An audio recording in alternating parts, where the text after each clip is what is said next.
ऐसी झांसी वाली रानी 23 साल में अंग्रेजों को खूब मारा था, और जंगल में जब गई घोड़े को गोली लग गई, घोड़ा गिर गया। तब झांसी की रानी ने जंगल में देखा एक साधु बैठा तपस्या कर रहा है। साधु की कुटिया में जितनी सूखी घास थी, झांसी की रानी ने घास अपने ऊपर डाल के अपने को आग लगा दी। महात्मा ने कहा, बेटी भगवान ने सुंदर शरीर दिया है, क्यों जल रही है? झांसी की रानी ने कहा, महाराज जल नहीं रही हूं, मैंने आत्महत्या नहीं की। तो क्यों जल गई? झांसी की रानी ने कहा, जब तक ताकत थी भुजाओं में, देश की सेवा की, देश की रक्षा की, अब तो मैं अपने चरित्र की रक्षा करने जा रही हूं। यदि मैं इन अंग्रेजों के हाथ लग गई तो ये मेरा चरित्र बिगाड़ देंगे, और मर जाना अच्छा है पर चरित्र बिगाड़ कर जिंदा रहना अच्छा नहीं है। इसलिए राम चरित्र सुनवे को रसिया, राम लखन सीता मन बसिया। हमारा देश चरित्रवानों का देश है। हमारे राम के पास आई थी सूपनखा, हमारे राम के पास आई थी सूपनखा। राम जी ने कहा था, तुम मेरी माता हो, मैं पराई नारी को माता मानता हूं। सूपनखा ने कहा, तुम बहुत सुंदर हो, हमें पत्नी क्यों नहीं बना लेते? राम जी ने कहा, यह चरित्र हमारा नहीं है, हमारी पत्नी सीता है, सीता ही रहेगी। हम दूसरी स्त्री को या माँ या बहन या बेटी के रूप में देखते हैं, चौथा कोई संबंध नहीं है स्त्री से। ये भारत की सोच रही है। शूर्पणखा पहले आई राम के पास तो राम ने उसे माँ का सम्मान दिया, और जो रावण माता सीता को देखा मोहित हो गया, उठाकर ले गया। पराई नारी को उठाकर ले जाना और पराई नारी को गंदी निगाहों से देखना, यह रावण की सोच हो सकती है, मेरे भारत के रामों की सोच नहीं हो सकती। मेरी माँ, मेरे भारत का प्रत्येक पुरुष राम है, हमारे देश में प्रत्येक पुरुष राम है। पराई नारी को देखता है तो माँ के रूप में, बहन और बेटी के रूप में। हाथ जोड़ के बस इतनी सी प्रार्थना है कि राम का ये स्वाभिमान बचाए रखना, राम का ये विश्वास बनाए रखना, किसी भी स्त्री पर गंदी निगाहें ना रखना, क्योंकि वो स्त्री या तुम्हारी माँ है या तुम्हारी बेटी है या तुम्हारी बहन है, चौथा तुम्हारा उससे कोई रिश्ता नहीं। तुम्हारी पत्नी ही केवल तुम्हारी पत्नी है, बाकी तुम्हारी पत्नी के सिवा हर नारी माँ, बहन और बेटी है। ये सोच हमारी है, हमारी मीन्स हमारे भारत की,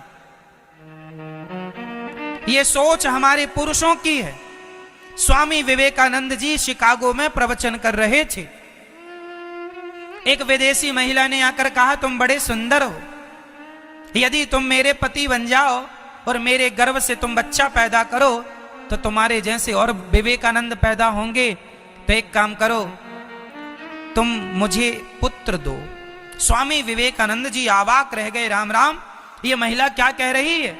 स्वामी विवेकानंद जी से कह रही है कि तुम बड़े सुंदर हो, हमें पुत्र दो। स्वामी जी ने कहा, क्या भरोसा कि मेरा पुत्र मेरे जैसा हो, और होगा कि नहीं क्या भरोसा, इसलिए तुम्हें मेरे जैसा बेटा चाहिए ना? हाँ हाँ, महिला ने बोला हाँ हाँ। स्वामी जी ने कहा, तो ठीक है, आज से तुम मेरी माँ, मैं तुम्हारा बेटा। ये भारत का पुरुष है, ये भारत का पुरुष है। ये अपने चरित्र से समझौता, ये अपने चरित्र से समझौता नहीं करता।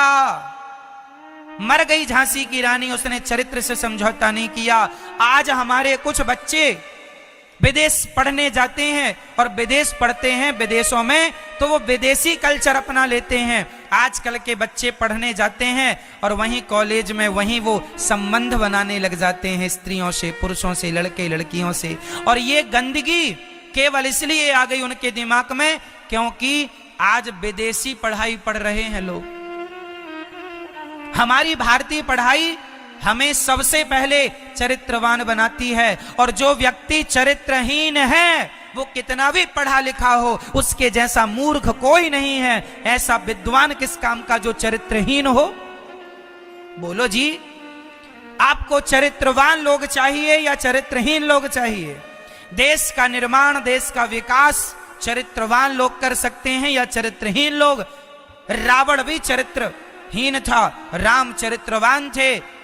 दशहरे में दोनों को याद किया जाता है, राम और रावण को। फर्क इतना है कि राम के मंदिर बनाए जाते हैं, रावण के पुतले जलाए जाते हैं, ये अंतर है। रावण चरित्रहीन, रावण विद्वान था। क्या रावण से आज कोई ज्यादा विद्वान हो सकता है? बोलो मेरी मां, क्या रावण से आज कोई ज्यादा विद्वान हो सकता है? हाँ या ना? रावण इतना विद्वान था, लेकिन आज भी भारत में उसके पुतले जलाए जाते हैं। क्यों?